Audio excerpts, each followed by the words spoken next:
Uno de los planes de emergencia exterior de Euskadi lo tenemos aquí en Muskiz, puesto que contamos con Petronor, que es una industria química afectada por la normativa Seveso.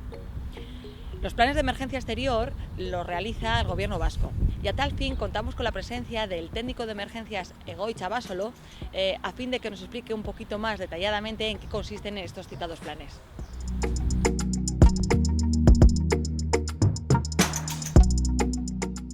Kanpo larrialdietako planak giza baliabideen eta baliabide materialen antolaketa eta koordinazio mekanismoak ezartzen dituzte.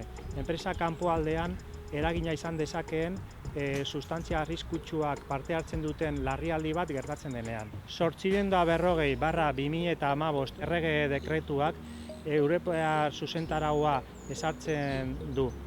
Zuzentarau hau Seveso izena ematen zaio. Eta bertan, industria segurtasunari dagokionez, nazioarteko eskakizunik handiena jasotzen da. Dekretu hori betetzeko betebeharra dute instalazio jakin batzuek. Tamaina dela eta istripua izan dezaketenek eta nolabait eragina izan dezaketenek bizilagunak bizi diren guneetan edo inguruetako beste instalazio industrialetan. Seveso zuzentaraua sustantzia arriskutsuak parte hartzen duten istripu larriak prebenitzeko Europa Batasunean erreferentziazko araudia da.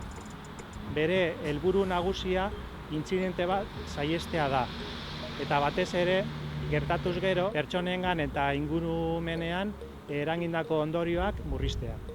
Seveso zuzentarau honek ezartzen du industria kimikoen kanpoko larrialdi planek aurre abisu sistema bat eduki behar dutela, sirena finko batzuez osatuta.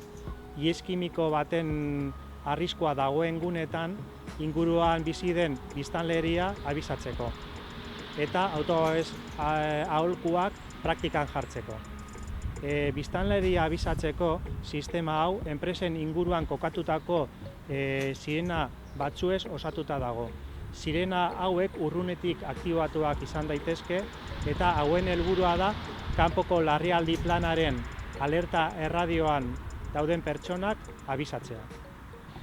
Muskizen kasuan 3 sirena daude kokatuak. Arriskugune guztia estaltzen dutenak ihes toxiko bat izatekotan.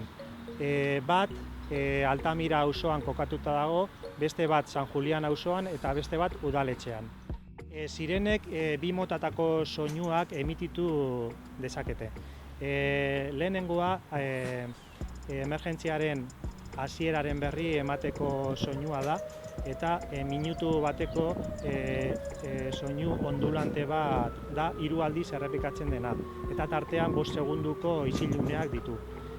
Bigarren soinua larrialdiaren bukaera berri emateko da eta 30 segunduko soinu etengabe bat da. Zer egin behar dugu sirena baten soinua entzutean edo beste modu batez larrialdi baten hasieraren berri eduki dugunean. Garrantzitsuena da konfinatzea. Larrialdia kalean harrapatzen bagaitu, saiatu arnasbideak babesten, bai erroparekin edo bai zapi batekin. Eta leku itxi batetan sartu beharko gara lehenbailehen. Ateak eta leihoak itxi eta hedabideen jarraipena egin, bai irratia, bai telebista edo sare sozialen bitartez agintariek aholkuak emango dituzte eta informazio ofiziala jasotzeko modua izango da. Leku itxian jarraituko dugu larrialdiaren amaieraren berri ematen diguten arte. Bai sirenaren bidez edo bai irratiaren edo telebistaren bidez agintariek larrialdiaren amaiera ezartzen dutenean lekutik irten ahalko gara.